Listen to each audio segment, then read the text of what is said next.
미래투레 사이언스의 신비한 만남 본게임 오늘도 본진으로 곧장 진격해보도록 하겠습니다. 안녕하세요. 저희는 본게임의 지입니다. 그러면 오늘의 주제 바로 확인하겠습니다.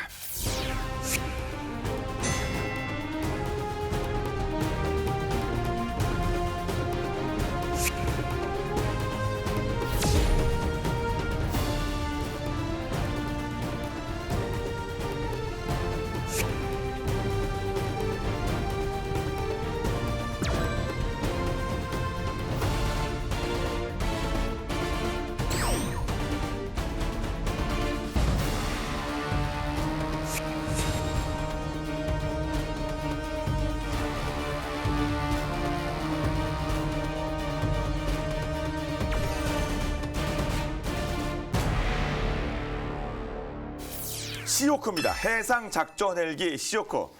해상작전 헬기 2차 사업이 경쟁 입찰 방식으로 추진된다고 했고 그게 사실상 와일드캣과 시오크의 경쟁 구도가 될 것이라고 저희가 지난주에 말씀드렸습니다. 그래서 와일드캣 지난주에 살펴봤으니까 또 밸런스를 중시하는 저희 본게임은 오늘은 MH60R 시오크를 살펴보도록 하겠습니다.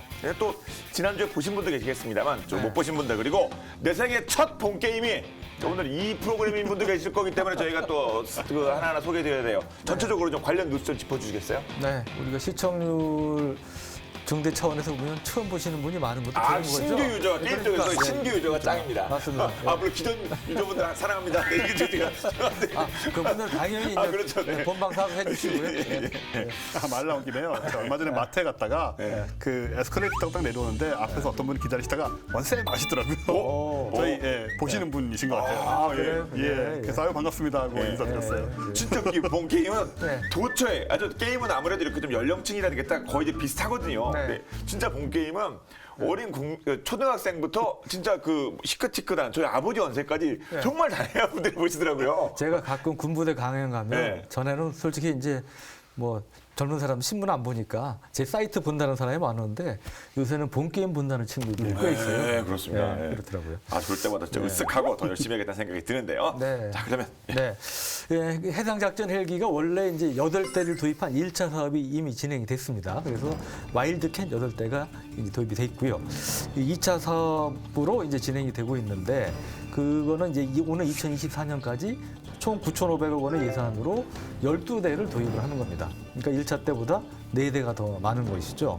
여기에는 그 차기 호위함이라고 해서 기존의 FF, 그러니까 초기함과 호위함을 대체하는 이러한 함정들을 1, 2, 3 단계를 밟아서 이제 함정을 키워서 이제 그 건조하는 사업을 진행하고 있는데 여기에 이제 주로 이 차기 해상 작전 헬기를 탑재할 계획인데 와일드캣 단일 후보가 될 가능성이 많다는 얘기가 많았어요.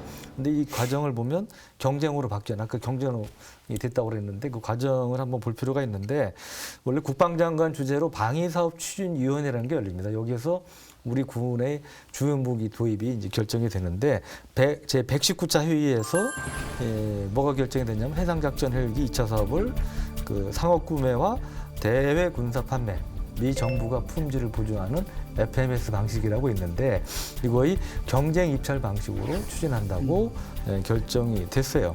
그래서 원래는 와일드캣 단일 후보가 될 가능성이 이제 많다고 말씀드린 게 12대에 9,500억 원 아닙니까? 중요한 게 이제 예산 범위 내에 들어가야 되잖아요. 근데 전 시간에도 우리가 얘기했지만 와일드캣과 MH60R은 체급이 다릅니다. MH60R이 헤비급이라면 와일드캣은 약간 미들급에 가까운 이런 존재이기 때문에 당연히 가격 차이가 나고 MH60R은 12대를 사실 9,500억에 맞추기 힘든 상황이었어요. 그래서 그동안에 경쟁 입찰을 붙였는데 2차례에 걸쳐서 유찰이 됐습니다.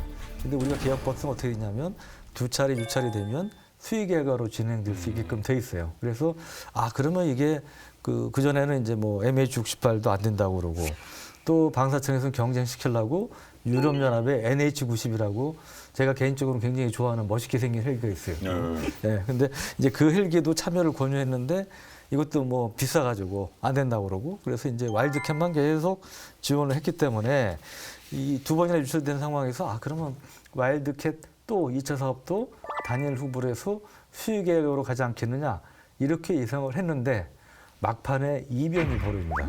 마지막 날 2차 사업이 유찰될 11월 14일에 맞춰서 미 정부가 이 MH-60R을 이 헬기를 만드는 로키드 마틴이 아니고 미 정부가 품질을 보증하는 FAMS 방식으로 해가지고 진행을 할 수 있다는 공문을 우리한테 보낸 거예요. 아무래도 방위사업청도 1조 가까이 되는 사업을 수의 계획으로 하면 좀 부담스럽잖아요.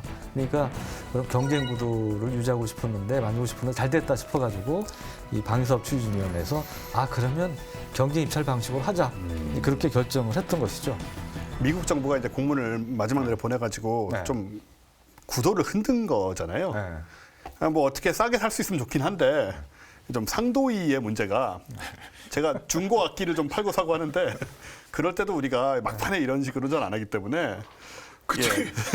그 중간에 갑자기 공문 보낸 것도 좀 그렇긴 한데 진짜 말씀드린 마지막 진짜 막판 아닙니까? 마지막 날 이게 1조 사업인데. 그러니까요. 그리고 특히 경쟁 입장에서 보면 굉장히 얄미울 거예요. 네. 근데 이제 국가적인 측면에서 보면 아무래도 경쟁을 유도하면 여러 가지 가격 문제라든지 여러 가지 계약 조건에서 우리가 조금 협상력을 높일 수 있기 때문에 저는 뭐 나쁘지 않다고 봅니다. 네. 네. 우리 측에서는 좋아요. 그렇죠. 우리 정부 입장에서는 되게 제가 좋은 조건인 것 같습니다. 근데 이제 물론 이제 MH-60R에 미 정부가 품질을 보증한다고 했는데 그렇다고 원래 쉽게 얘기해서 400억 원짜리 비행기를 갑자기 뭐 300억 원, 뭐 200억 원 낮출 수는 없는 거잖아요. 그래서 이게 이제 좀 진행 상황이 앞으로 상당히 참 주목이 됩니다. 앞으로 MH-60R에서 어떤 조건을 제시할지 봐야 되는데 이게 되려면 두 가지 중에 하나죠. 가격을 확 낮춰가지고 예산 범위 내에 집어넣든지 네. 아니면 예산을 좀 늘리든지. 근데 우리가 전례에 비춰보면 예산을 늘리기는 그렇게 쉽지가 않다. 사람 입장에서 네, 고수하고 어려울 것이다. 맞춰줘라. 여기서 맞출 수 있는 쪽에 우리가 돈 준다 뭐 이런 거 네. 아니겠습니까? 근데 우리가 여기서 또 지켜봐야 될 거는 근데 가격을 낮출 수는 있죠. 근데 이게 우리가 군에서 요구하는 성능, 장비를 제대로 갖추고 들어와야지. 가격 맞춘다고 뭐 차 떼고 포 떼고 이런 식은 곤란하지 않겠습니까? 그럼요. 예. 그렇게 무턱대고 가격만 맞추라고 해가지고 진짜. 예. 저는 뭐 하여튼 그 MH-60R 제조사에서 그럴 리는 없으리라고 생각하지만 그분은 우리가 관심 있게 지켜볼 필요가 있다고 생각이 듭니다. 예. 그럼 가격 좀 어떻게 좀 조정해서 기본적으로 미국 정부가 그렇게 달려들 정도면은 뭔가 좀 가격 조건을 좀 맞춰줬다, 좀 싸게 했다, 뭐 디스카운트 이런 얘기는 좀 있나요? 그런 얘기가 있는 건데요. 네. 미국이 이제 우리 방사청에 가격을 낮추겠다는 의사를 말하긴 했는데 이게 그래서 얼마를 낮춘 건지는 지금 뭐 바깥에 알려질 수 있는 상황은 아니고요. 그럼 그건 그렇겠죠. 그렇죠. 예. 국회 국방위 소속의 김중로 바른미래당 의원이 방위사업청으로부터 받은 자료가 있어요. 예. 이거는 뭐 기존 자료가 아닌가. 아무튼 지금 정확하게 뭐 깎아진 금액은 아닌 것 같은데 대당 도입 가격이 AW159 그러니까 와일드캣이죠. 와일드캣은 534억 원. 그리고 MH-60R 시오크는 787억 원이니까 25억 원 차이가 나고요. 250억 원. 그다음에 아까 말씀하신 NH-90 같은 경우가 668억 원인데 요걸 이제 12대 도입 계획이니까 계산을 해보면 지금 시오크를 12대 도입하는 경우에는 도입 비용만 9,444억 원이 나오는 거예요. 근데 9,500억 원짜리 이게 지금 프로젝트인데 이렇게 기체 가격으로 다 돈을 쓰게 되면 이제 나중에 이 운영 지원 비용 이게 사실 총 예산 사업비의 20-30% 들어가거든요. 이걸 맞출 수가 없게 되기 때문에 아마도 대폭 할인을 하는 방향으로 해야 되지 않는가 하는 생각이 좀 드는 거죠. 그렇죠. 근데 그 방사청이 여기 이 용산 근처 저희 스튜디오 근처에 많잖아요. 군 관련 시설이 방사청도 방위사업청도 있고. 방사청도 북방홍보원에 원래 바로 옆에 있었습니다. 네. 그러다가 과천으로 이사를 했죠. 네. 이사만 안 하셔서 가서 물어보면 되는데 얼마냐고. 카메라 들고 네, 쫓아가죠. 그렇죠. 그래. 카메라 솔직히 한번 도와달라고 옆가게인데. 방사청 이사 가서 여러분 죄송한데 방사청 이사 가도 바로 못 물어보겠어요. 급하면 모셔와서 물어도 되고요.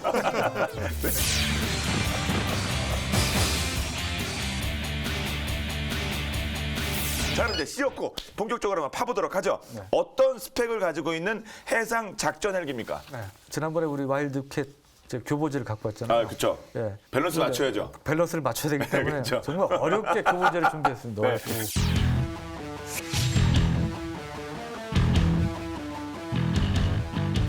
이게 좀 많이 본 것 같은 낯익은데요? 낯익죠. 이게 당연히 이게 이제 우리 군에도 사용하고 있는 블랙호크 헬기. 많이 보셨잖아요. 블랙호크 나온 그거요? 영화. 지금도 날아다니고 있잖아요. 아, 저 그 영화가 그렇다는 이거를 거지. 이제- 일반적으로 다운은 아닙니다. 해상 작전형으로 업그레이드한 거기 때문에 당연히 유형상 보면 비슷해 보입니다. 거기 앞부분에 뭐 이제 이게 플리어라고 전방 감시 적외선 레이더라든지 이 아랫부분에 이제 뭐 나중에 얘기하겠지만 레이더라든지 이 옆에 이제 뭐 여러 음향 탐지 장비를 투하할 수 있는 이런 것들 추가된 것들이 이제 기존의 지상형 이제 블랙호크하고 좀 차이가 나는 점들인데 우선 이 전에 우리가 와일드캣 할 때 우리 원생님께서 아주 과학적으로 잘 설명을 해주셨지만 특징 중에 하나가 로터 끝 부분이 조금 이렇게 휘어갖고 독특하게 주걱처럼 이렇게. 살짝 주걱처럼 예, 예, 휘어 있는 게 그게 그냥 대충 만들어진 게 아니다. 깊은 뜻이 있고 장점이 많은 거라고 말씀해 주셨잖아요. CEO코도 그거와는 좀 다르지만 다른 차원에서 뭐 개인기라면 개인기랄까 그런 게 있죠. 이게 뭐냐면 이 모형은 이게 이제 뭐 접히지가 않는데 이게 메인 로터 이게 이제 메인 로터죠. 흔히 프로펠러라고 표현하시는 이게 이 헬기 경락고 크지 않잖아요. 그러니까 들어갈 때는 이제 접을 수가 있습니다. 네, 그다음에 이 꼬리 날개도 역시 이제 접을 수가 있고 네, 그것이 이제 특징 중에 하나죠. 예. 아니 접는 게 좀 대세예요. 그리고 뭐 폴딩 선반 그리고 요즘 그 러닝머신 다 접어지거든요. 네. 다 그런 이유 때문 아니겠습니까? 그렇죠. 이게 이제 아까 말씀드렸지만 우리 해군의 신형 호위함에 주로 탑재가 돼야 되기 때문에 거기 경락고에 이제 맞아야 되는데 네. 참고로 이 MH68 같은 경우는 와일드캣보다 좀 크다고 그랬잖아요. 이 전체 길이가 19.79m고 블레이드를 접으면 12.5m로 5m로 줄어듭니다. 근데 와일드캣의 경우는 길이가 15m 정도였고 폴드를 접었을 때 이제 와일드캣보다 약간 작아지는 이제 그런 수준이고 높이가 또 보면 시오크가 좀 높아요.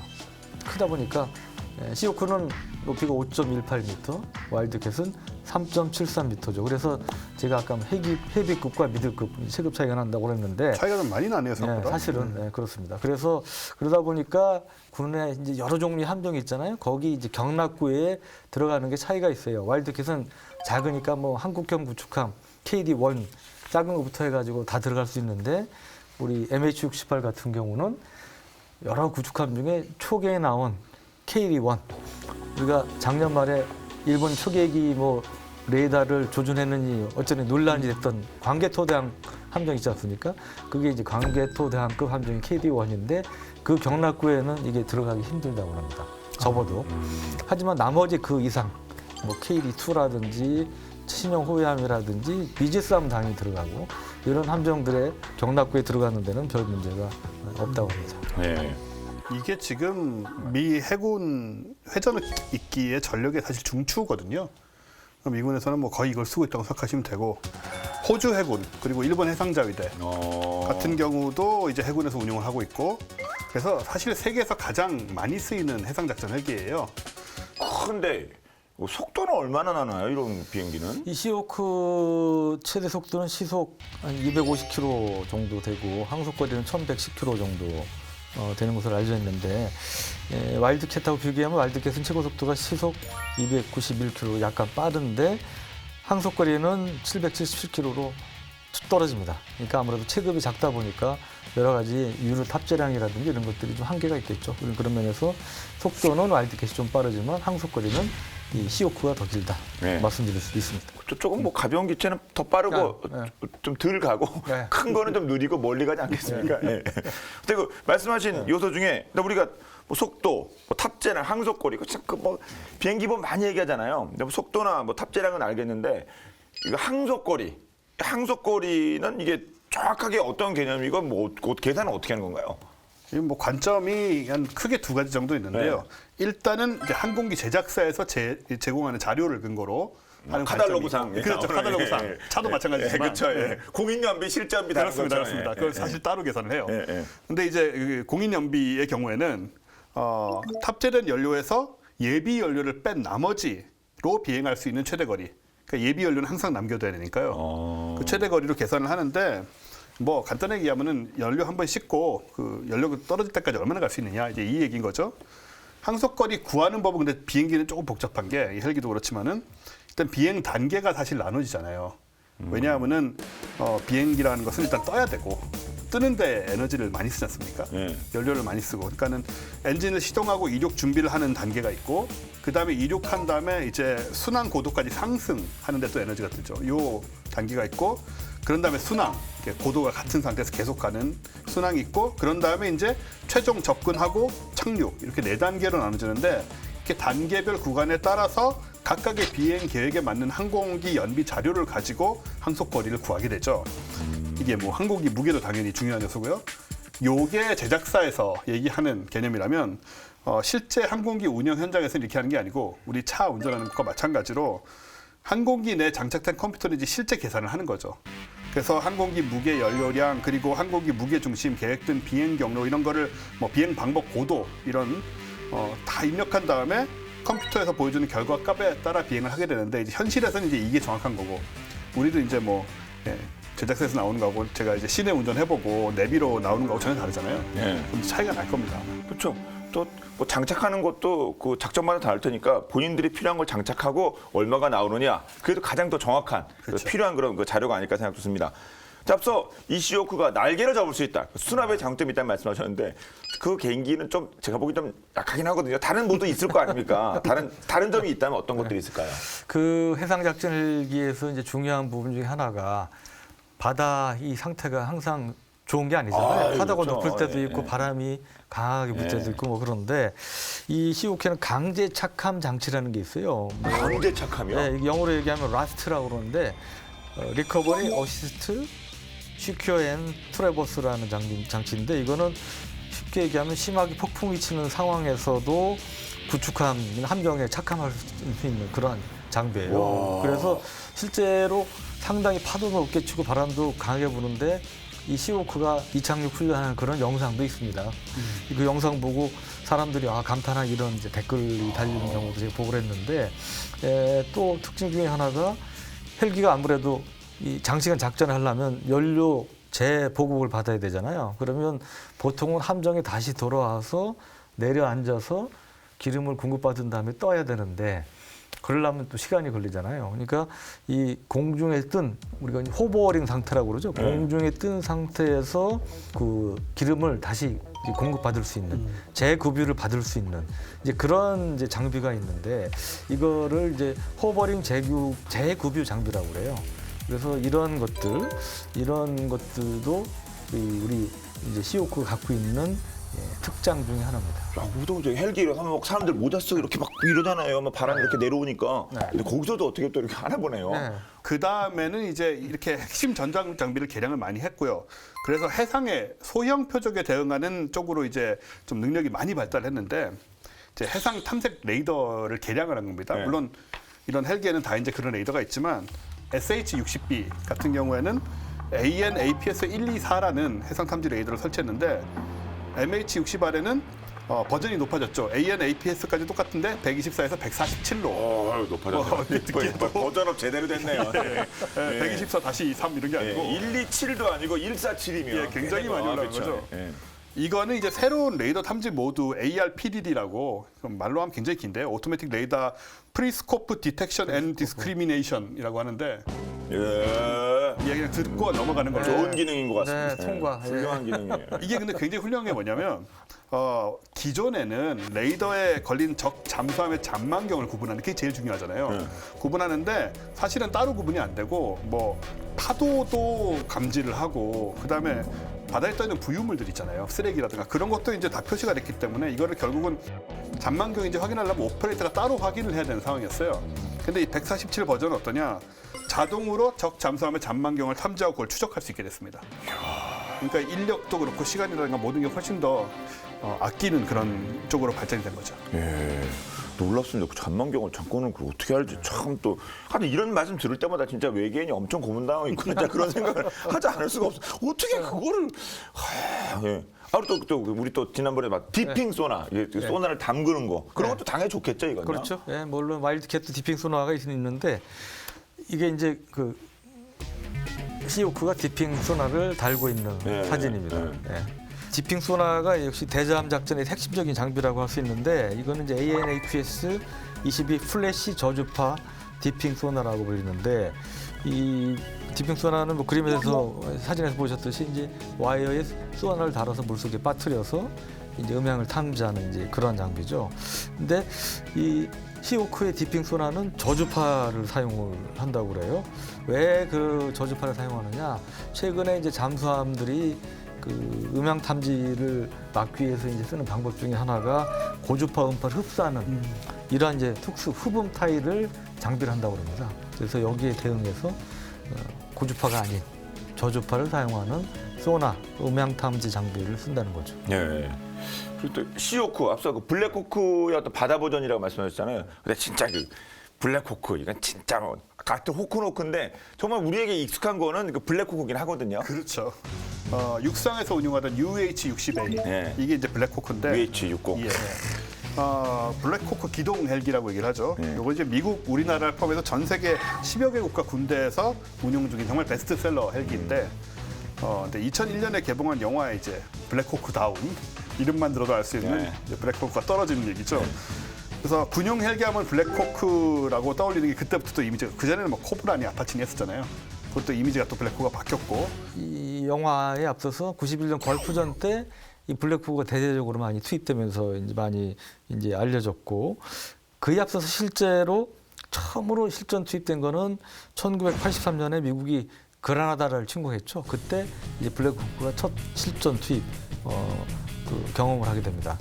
블랙호크는 그동안 4,000대 넘게 생산이 됐고, 우리 군도 100대 이상을 보유하고 있죠. 3,000대 이상의 헬기가 세계 각국 군대에서 지금 활용이 되고 있죠. 네.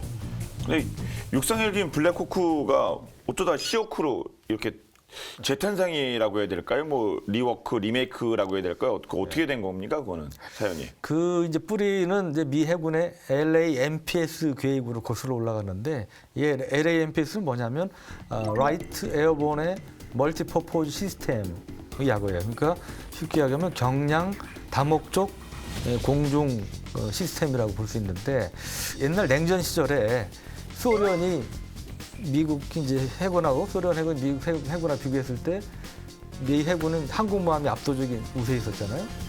항모는 도저히 안 되니까 소련이 항모에 대항해서 발전시킨 전력 중에 하나가 잠수함입니다.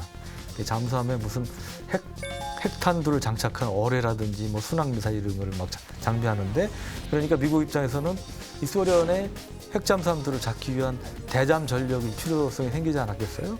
그래서 이 구축함이나 이보다 작은 프리기타, 호위함에 탑재할 수 있는 대잠수함 헬기를 도입할 필요성이 생겨서 거기에 주력하다 보니까 만들어진 계획이 바로 LAMPS 계획이에요.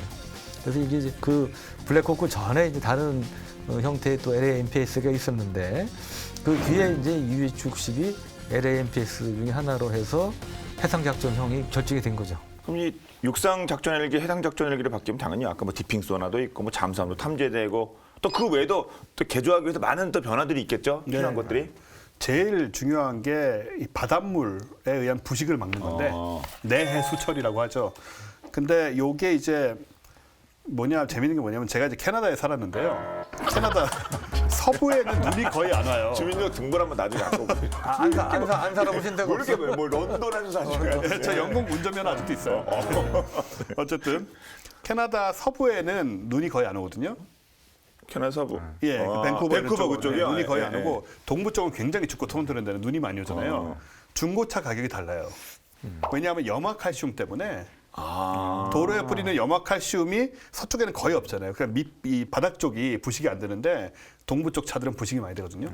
그래서 중고차 가격이 같은 나라지만 달라집니다. 아, 그렇군요. 어디 예. 출신이냐에 따라서. 그렇죠. 그래서 이제 이 염분이라는 게 그 정도로 부식을 많이 시키는 건데, 여기 이제 바닷물 근처에 왔다 갔다 하면 바닷물 튀고 뭐 굉장히 부식이 쉽게 되거든요. 그래서 이제 내해수 처리를 해줘야 되는데, 굉장히 다양한 방법이 있지만 이제 한 가지 가장 대표적인 차이가 뭐냐면, 특히 이렇게 튀어나온 데들, 볼트 같은 거 이렇게 조여져 있는 그런 것들이 여기선 잘 안 보이지만 많이 있잖아요. 그런 데들 틈새로 이제 염분이 들어가면 그 안쪽으로 이제 부식이 많이 되고 나중에 떨어져 나가는 상태로 벌어질 수가 있잖아요. 그럼 날다가 이게 볼트가 떨어져 나가면 큰일이지 않습니까? 그렇죠. 600억, 700억짜리인데. 그러니까 그런 사소한 일도도 뭐 떨어지는 거니까, 비행기가. 그래서 이제 육상용은 수리온 경우를 예로 들자면, 육상용은 외부 돌출 너트나 볼트 같은 곳에다가 부식 방지 페인트를 적용을 합니다. 육상용의 경우는 그냥 일반적인. 근데 바다에서 쓰는 경우에는 그 페인트를 칠하기 전에 뭘 하냐면 오버코트라는 게 있는데 오버코트는 이게 오바가 아니고요. 옛날 오바 잠바 할 때. 예, 그렇죠. 아주 따뜻하겠죠. 그냥 예. 확 뒤집어 써버리면. 그게 아니고 이게 볼트가 이렇게 생겼으면 이 볼트에다가 이렇게 성분을 뒤집어 씌우면 내가 실리콘 비슷한 거라고 생각하시면 돼요. 실리콘 치는 것처럼. 예, 예. 그렇게 이렇게 뭐를 덮어가지고 이제 보호를 해준 다음에 이 위에다가 다시 이제 부식 방지 페인트를 칠하는 거예요. 이런 과정을 이제 내해수 처리를 위해서 한 번 더 거치는 것이 기본적으로 이제 해상용의 차이다. 이렇게 보시면 됩니다. 그러게요. 그 정도로 이렇게 뭐 바닷물에 대한 어떤 부식 방지에 애를 쓰려면 써야 된다면 작전하는데 영향도 있을 거 아닙니까? 막 흔들리고 막 뭐 파도 치고 막 아우. 해상 작전 헬기가 헬기에서는 최고 기술의 결정체라는 표현을 합니다. 왜냐하면 이런 것 각종 기술이 다 융합이 돼야 되기 때문에 이제 그런 표현을 하는 것인데 이제 그런 점에서 이 해상 작전 헬기가 이제 중요한 의미를 갖게 됐는데 이 원조라고 할 수 있는 거는 미 해군의 이제 HSS-1이라는 게 있어요. 여기 이게 만들어진 데는 아까 말씀드린 디핑 소나가 큰 역할을 하게 됐다고 합니다. 그 미 해군이 이제 2차 대전을 거치면서 2차 대전 중에 독일의 유보트에 엄청 고생했잖아요. 시달렸잖아요. 그러다 보니까 어떻게 하면 잠수함을 잡느냐 이 여러 가지 이제 수단, 대잠 수단을 연구를 하는데 그 중에 하나가 그 디핑 소나인데 1944년 말부터 45년에 걸쳐서 알프라는 헬기를 도입을 해서 디핑 소나를 탑재하고 대잠 작전 시험을 했습니다. 그런데 성과가 생각보다 좋았던 거예요. 그래서 해상 작전 헬기를 만들어야 되겠다 이렇게 생각을 하게 된 거고 그래서 그 뒤에 이제 1954년 3월에 HSS-1이라는 해상 작전 헬기가 처음으로 만들어져 첫 비행에 성공을 했는데 근데 초기 모델은 아무래도 그 당시만 해도 그 과학기술이 그렇게 발전돼 있던 상황이 아니었으니까 이 바다에서 작전한 데는 좀 제한이 많았다고 그래요. 그런데 그 뒤에 이제 개량형인 HSS-1N이 이제 등장하면서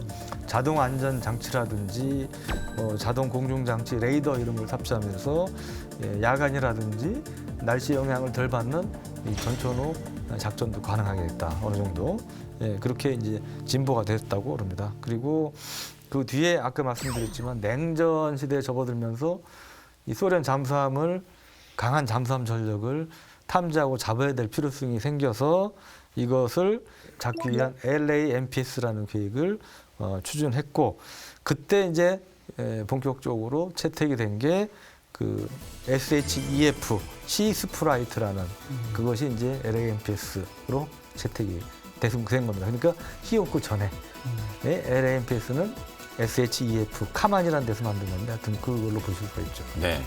그러면 먼저부터 시작하면 이제 몇 대 손좀 되겠습니다. 그러니까 지금 뭐 잘 쓰고 있는 것 같은데 사실 해상 작전에서 또 전투기가 할 일이 있고 이 헬기가 할 일이 있고 각각 다르지 않겠습니까? 어떤 장점이 있습니까, 헬기는? 일단 뭐 헬기의 최고 장점은 호버링이니까요. 떠 있는다 이렇게. 그렇죠. 예. 특히 이제 대잠 임무의 경우 잠수함이란 거는 뭐 떴다가 들어가기도 하고 그리고 뭐 속도가 엄청나게 빠른 것도 아니고 이거를 오히려 이제 빠른 음속을 돌파하는 이런 전투기 같은 거로 보기에는 오히려 더 힘들잖아요. 그렇죠. 지나갔다 다시 와야 되고 다시 와야 되고 그러다 보면 열려 떨어지고. 그러니까 얘가 이제 비슷한 속도로 따라가면서 위에 떠 있으면 얼마나 불안하겠습니까? 그러니까 실제로 뭐 공격을 할 수 있는 가능성도 있는 것이고 그래서 대잠 임무에는 굉장히 유리할 수밖에 없고요. 그런 다음에는 수직 이착륙 역시 뭐 호버링과 비슷한 기능이지만 수직 이착륙을 할 수 있다는 말은 항모가 없이 얘는 이제 항모가 필요 없잖아요. 항모가 있어도 좋지만 구축함이라든가 초계함이라든가 이런 데서 뜨고 내릴 수가 있기 때문에 그 거대한 덩치가 있는 그런 함들이 오지 않아도 충분히 이제 공중 작전을 또 펼칠 수 있다 해상에서 그런 점에서 굉장한 장점이 있는 거죠. 그렇군요. 네. 네.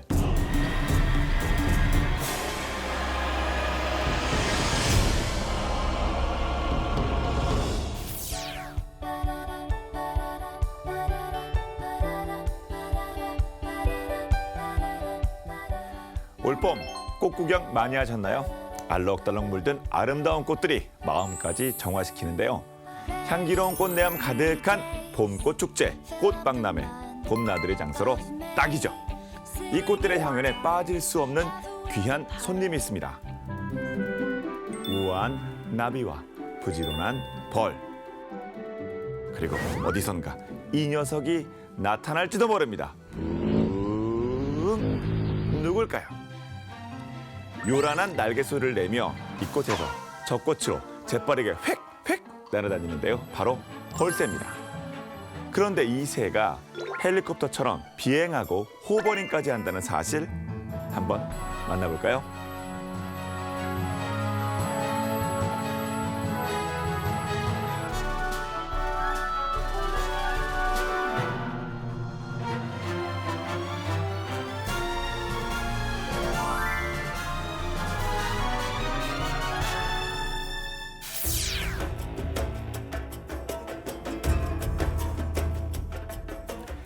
잔혹하고 폭력적이라 알려진 옛 아즈텍 부족. 이들이 전쟁의 신으로 삼은 새가 있는데요. 독수리? 매? 올빼미? 아닙니다. 바로 이 새. 세상에서 가장 작은 새. 벌새인데요. 실망하셨나요? 얼마나 작냐면 약 330종 가운데 가장 작은 꿀벌 벌새는 몸 길이 5cm. 몸무게는 약 1.8g밖에 나가질 않습니다. 그런데 이 자그마한 새가 왜 전쟁의 신이냐고요? 귀여운 외모와 다르게 아주 폭력적이기 때문이죠. 핥히고 무너뜯고 서로 못 잡아 안달입니다. 아즈텍인은 일찌감치 그 사실을 알아챈 거죠. 아즈텍 전사들은 전장에서 죽으면 벌새로 환생한다고 믿기까지 했습니다. 그런데 벌새가 전쟁의 신이 된 건 폭력적인 성격 때문만은 아닐 것 같은데요. 다른 새들은 흉내도 내지 못할 놀라운 능력을 갖추고 있습니다. 공중에 채공하면서 꽃의 꿀을 쪽쪽 빨아먹는 스킬. 헬리콥터처럼 호버링은 물론 전진, 후진까지 전두 가능합니다. 그렇다면 벌새는 어떻게 호버링을 할 수 있는 걸까요? 날개 구조 때문인데요. 벌새의 날개는 특이하게도 어깨 관절을 축으로 어느 정도 회전이 됩니다. 게다가 날개 근육의 무게는 전체 몸무게의 25에서 30%나 차지합니다. 보통의 새들은 날개를 위아래로 퍼덕이는데요. 벌새는 그렇지 않습니다. 날개를 앞뒤로 퍼덕이죠. 공중에 정지해 있을 때 만약 몸을 시계 반대 방향인 왼쪽으로 튼다면 오른쪽 날개 속도가 더 빨라집니다. 바깥쪽인 오른쪽 날개의 이동 거리가 더 길어져서 안쪽 왼쪽 날개보다 속도가 더 빨라지는 건데요. 덕분에 벌새는 어느 한쪽으로 몸이 급격하게 돌지 않고 안정적인 자세를 유지할 수 있죠. 그런데 강한 바람이 불면 어떻게 되냐고요? 걱정하지 않으셔도 됩니다. 벌새는 극한 환경에서도 추락하는 법이 없으니까요. 호주의 로열 멜버른 공과대학에서 재미있는 실험을 했는데요. 인공 바람 터널에서 벌새의 호버링 능력을 관찰한 겁니다. 그 결과 벌새는 시속 16km의 극한 환경에서도 흐트러짐 없이 안정된 자세를 유지했죠. 이때 드론도 띄워봤는데 그 어떤 드론도 날지 못했다고 하는군요. 정말 대단하죠? 여기에서 놀라긴 아직 이릅니다. 벌새가 헬리콥터에서 초음속 전투기로 변신할 때가 있습니다. 언제일까요? 바로 사랑에 빠졌을 때. 벌새가 사랑에 빠져 구애하는 몸짓을 할 때는 자연 세계에서 가장 빠른 고개 비행까지 해내는데요. 날개를 펼치고 높은 데서 급강하다 땅에 부딪히기 직전 꼬리 깃털로 브레이크를 걸어 멈추는 몸짓을 합니다. 때문에 이 몸짓은 죽음에 도전하는 급강하라고도 불리죠. 과학자들은 벌새가 급강하할 때 가장 빠른 지점에서의 속도를 80km/h, 시속 81km 정도로 측정했는데요. 벌새가 급강하할 때 관성력은 중력의 9배 정도로 전투기 조종사들이 느끼는 관성력과 비슷한 수준이라고 합니다. 그 어떤 새보다 체구에 비해 심장이 크고 심장 박동도 빠른데요. 벌새의 심장은 측정 결과 비행 중 분당 12,000회가 넘게 뛰죠. 인간의 최대치보다 6배 빠른 속도인데요.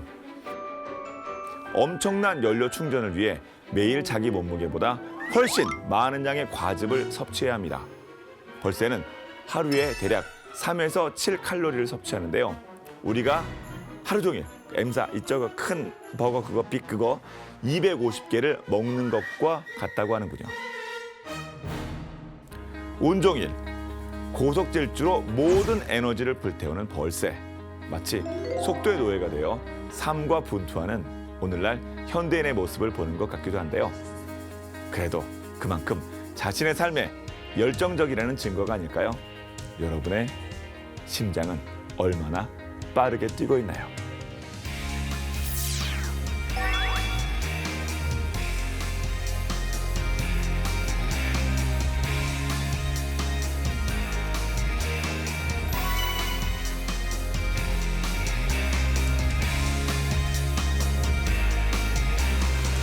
자, 이제 우리나라 다시 돌아와서 그러면 이게 이제 도입할까 말까 고민 중인데 해상 작전 헬기 운영은 언제부터 시작합니까? 시작한 우리 겁니까? 군이 이제 본격적으로 도입한 시기는 이제 1977년으로 거슬러 올라가는데요. 그러니까 지금으로부터 42년 전이죠. 그때 이제 70년대에 그 당시 우리 군의 최고의 함정은 뭐였냐면 2차 대전 때 미군이 쓰던 기어링급 구축함을 도입해서 쓰고 있었던 그게 게 최신이었어요, 당신요? 그 우리 군에서는 최강의 함정이었습니다. 네. 2차 대전 때 쓰던 게 워낙 그때 우리는 뭐 없을 때니까요. 네. 그때 이제 7척 운영하고 있었는데 그게 원래 이제 뒤에 함포가 있었는데 그걸 제거하고 그 뒤에 헬기 한 대를 탑재할 수 있는 그런 갑판하고 이제 경납고를 만들었어요. 그래서 거기에 해상작전 헬기 한 대를 탑재를 하려고 하고 이게 여기저기 이제 알아봤는데 그때 이제 결정된 게 프랑스의 당시 에어로스파샬, 현재는 에어포스 헬리콥터사인데 거기에 알루에3라는 게 있습니다. 정식용어로 이제 SA319B라는 건데 알루에3가 그 우리 당시 기어링크 구축함 탑재용 해상작전 헬기로 결정이 돼서 도입이 됐죠. 이 알루에3는 예. 90여 개 국가에서 2천여 대가 판매된 당시로는 완전히 베스트셀러 헬기죠. 인기 헬기였군요. 예, 굉장히 인기 헬기였어요. 조종사포함해서 6명 탈 수 있고 그리고 응급 헬기로 사용될 경우에 이제 들것 2개하고 의료인력 또 2명을 태울 수가 있고 그다음에 175kg을 끌어올릴 수 있고 2사람 정도는 너끈히 끌어올린다는 얘기죠. 그래서 구조 헬기로도 많이 쓰였는데 군용으로는 뭐 기관총하고 로켓탄을 장비를 하고요. 그리고 해상 작전 헬기 버전은 이제 자기 탐지기 매드라고 합니다. MAD. 네. 예. 미쳤다는 의미가 아니고 미쳤다는 얘기가 아니고 마그네틱 자기니까 예. 그다음에 어뢰 뭐 AS-12 공대 함미사일 이런 걸 탑재할 수가 있고 근데 문제는 뭐냐면 잠수함 탐지 수단이 부족해요. 옛날 기종이다 보니까 그래서 이제 북한이 70여 척에 달하는 그런 북한 잠수함을 보유를 하고 있으니까 이게 문제가 된다고 해서 도입이 된 게 이제 나중에 슈퍼링스가 그 유명한 슈퍼링스. 그럼 저 아까 앞서 무슨 뭐 이렇게 기관총 뭐 이렇게 로켓탄이 말씀하셨는데 얘는 그러면 무장은 필요 없나요? 뭐 잠수함이야? 무장 있죠, 당연히. 예. 여기 이제 사진을 보시면 이 옆에 헬파이어 미사일입니다. 헬파이어 미사일인데 두 발이 지금 헬파이어 두 발이 장착돼 있는데 근데 이게 원래 헬파이어가 대전차 미사일이잖아요. 네. 근데 이거는 그러니까 공대지죠.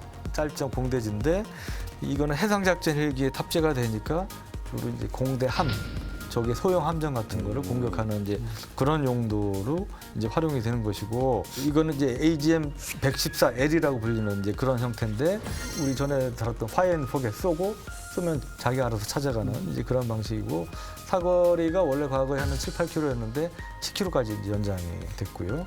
그리고 아까 말씀드렸지만 웬만한 대공포라든지 이런 사정권 밖에서 단거리 대공 미사일 사정권 밖에서 이제 공격을 할 수 있다고 말씀드릴 수 있고 또 이 속도도 이제 마 1.3 정도로 느리지 않고 이 관통력이 대단해요. 관통력이 균줄의 성분의 그 아변 장갑 기준으로 했을 때 1200mm를 관통할 수 있는 능력.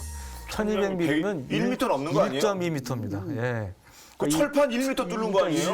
1m가 1m가 넘는 거니까 예. 뭐 이 정도? 이 정도 되죠. 이 정도를 와. 관통하는 거니까 물론 요즘 복합 장갑이나 이거는 보다는 이 방어 능력은 떨어지지만 그래도 쉽게 얘기해서 예? 철판을 이거는 못 뚫는 게 거의 없는 거죠. 1m 면 1m 관통한다는 건 대단한 거죠. 예. 그래서 이제 그 3세대 전차의 경우는 뭐 복합 장갑에 뭐 반응 장갑 뭐 이런 식으로 뭐 2중 3중 무장을 하는데 하여튼 그 이렇게 반응 장갑 등이 없을 경우에는 신형 전차 주력 전차라도 전면 장갑이 원래 이제 두껍잖아요. 근데 그거를 관통할 수 있는 격파할 수 있는 능력을 갖고 있습니다. 그리고 운영 방식에 따라서는 우리 전에 얘기했던 그 위에서 내리꽂는. 그거 진짜 크리티컬하죠. 그렇죠. 이거는 네, 뭐 특기 입장에서는. 전차한테는 뭐 타버텍 가장 무서운 건데 이렇게 운영도 가능하기 때문에 전방 장갑이 아무리 두꺼 물론 뭐 2m씩 두꺼워질 수는 없겠죠. 전차의 크기가 있는데 뭐 이것저것 반응 장갑이니 정말 이런 걸 잔뜩 이제 붙이게 되는데 아무리 개량이 나온다 할지라도 상부 장갑을 또 막 그렇게 할 수는 없거든요. 사람도 그쵸. 나와야 되고 들어가야 되고 뭐 여러 가지 문제가 있으니까 그래서 이제 말 그대로 지옥불이 되는 거죠. 헬파이어. 그렇죠. 예. 다른 무장은 어떨 거죠? 공대함 그 역할 필요할 것 같거든요. 네. 그러니까 지금 아까 말씀드린 이제 그 헬파이어 외에 펭귄이라고 불리는 건데 이게 원래 노르웨이 쪽에서 만든 겁니다. 노르웨이에서 만든 건데 AGM 119이 펭귄 NK2 모두 7인데 이거는 이제 전투기에도 탑재를 할 수가 있고 그 말씀드린 이 SH-60B 이제 구형 시오크죠. SH-60B 등에도 두 발을 장착을 할 수가 있습니다. 탐색 구조용인 HH-60H 네. 그리고 해안 경비대용인 이제 MH-60J 헬기 같은 경우에는 M240 기관총 혹은 GAU-17A 미니건 이런 걸 기관총을 장착할 수 있는데 미니건이라니까 우리는 되게 조그만 권총 이런 걸 돌리잖아요. 근데 굉장히 강력한 기관총입니다 이게. 예. 그리고 대함 공격 무장으로 이제 APKWS라는 이게 말이 줄어들지 않는 말인가 봐요. 이거는 이게 불가능해요 줄이기가. 어드밴스드 프리시전 킬 웨폰 시스템인데 이름도 무시무시하죠. 발전된 정밀도를 자랑하는 살해 무기 시스템이라고. 요건 이제 아직 장착이 돼 있지는 않고 네. 장착될 가능성이 있는데 이거는 이제 기존의 70mm 무유도 로켓을 그러니까 일반 로켓을 개조를 해서 레이저 유도 탐색기를 장착을 하고 소형 표적에 대해서 정밀 공격 능력을 갖춘 건데 이제 요게 붙을 지금 가능성이 있습니다.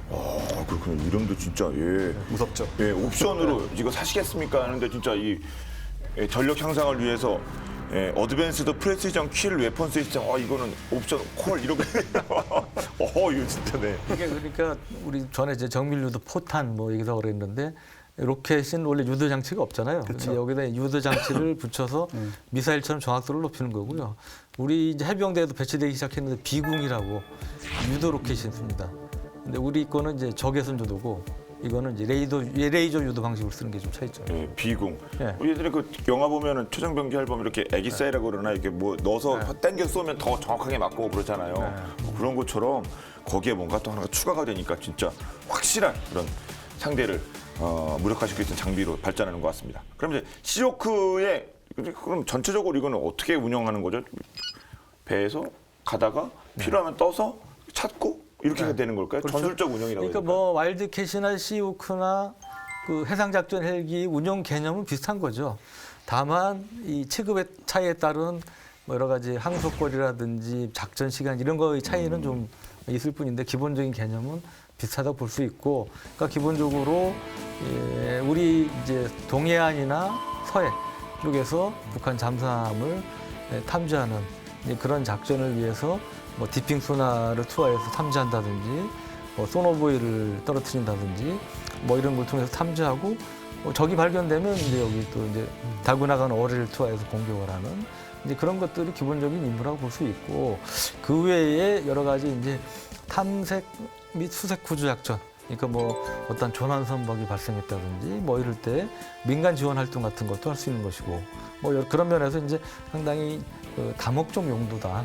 그 M이라는 게 이제 멀티퍼포즈 의미가 있는 거잖아요. 그러니까 그런 이제 다용도 성격을 가진 그런 이제 헬기라고 볼 수가 있겠죠. 네. 마지막 말씀하신 진짜 그 요즘 저 고성에서 산불 나고 그랬을 때도 정말 온 나라가 다 그 사태를 막기 위해서 집중을 하지 않습니까? 당연히 군 지원도 그 필수적이고 뭐 향후에도 마찬가지인데 진짜 헬기는 정말 여러 가지 면에서 꼭 필요한 것 같습니다. 뭐 와일드캣이 됐건 시오코가 됐건 뭐 관계자분들께서 총체적으로 잘 이렇게 종합적으로 검토를 하셔가지고 좋은 선택하시리라 믿는데 아무튼 이런 게 들어오면 향후에 우리 해군 전력에 큰 그 보탬이 되겠죠. 그렇죠. 그래서 저는 이제 해상작전 헬기가 이제 경쟁 구도로 가서 아마 두 기종 간에 이제 앞으로 또 치열한 경쟁이 벌어질 텐데. 네, 유럽과 저는- 미국 간에. 예, 뭐또 그런 구도도 되겠죠. 네. 미국 대 유럽. 뭐 그런데 하여튼 중요한 것은 저는 이 소요군은 해군 아니니까 네. 해군에서 원하는 무기를 사줘야 된다. 이제 그게 이제 1번. 그다음에 이제 두 번째 이 예산 당연히 이제 뭐 예산이 뭐 무한정 쓸 수 있는 건 아니니까. 그렇죠. 국민의 그 세금인데. 그러니까 예산이라든지 이런 거를 감안해서 가성비도 당연히 따져야 될 것이고 이제 그런 것을 고려해서 저는 이제 합리적인 선택을 당국에서 해주기를 기대합니다. 제 느낌으로는 와일드캣의 경우에는 이제 역시 북한을 좀 더 신경을 써서 이 가까운 주변 지역에 더 포커스를 맞추는 쪽이 될 것 같고 시오크의 경우에는 조금 더 넓은 바다에 약간 적합한 생각이 드는데 개인적으로는 북한하고 관계가 좀 안 싸우는 분위기가 돼가지고 우리가 좀 더 이제 넓은 바다 쪽까지도 좀 신경을 쓰는 그런 분위기가 되면 또 어떨까 싶기도 하고 그래서 지금 이제 이 흐름에 따라서 하지만은 또 뭐 예상을 하고 할 수는 없는 거니까 좀 우리한테 적합한 헬기가 무엇인가를 이제 말씀하신 거에 더해서 잘 고려를 해가지고 뭐 결정을 하게 되지 않을까 그렇게 생각이 듭니다. 네. 한반도 정세가 뭐 어떤 식으로 진행이 되든 꼭 필요한 그런 장비가 아닌가라는 생각이 듭니다. 자, 오늘 이렇게 시오크에 대해서 잘 살펴봤는데 오늘 본 게임은 여기까지입니다. 언제 어디서든 본 게임을 함께 하실 수 있는 아주 좋은 수단이 있죠. 국방TV 앱 어플리케이션이 있습니다. 많은 분들 이미 쓰고 계시는데 더욱더 많은 활용 부탁드리도록 하겠습니다. 그럼 저희는 다음 시간에 더욱더 화끈한 무기체계 준비해서 돌아오도록 하겠습니다. 네, 지금까지 저희는 본 게임의 지였습니다. 고맙습니다. 네, 고맙습니다. 네. 제가 아까부터 봤는데요. 이게 유리가 없고 다 색칠한 거예요. 그래 이제 수준이 좀 별로야. 수준이 이게 안 가져갈래요, 저. 이거 어디서 이거 제주 업체를 통해서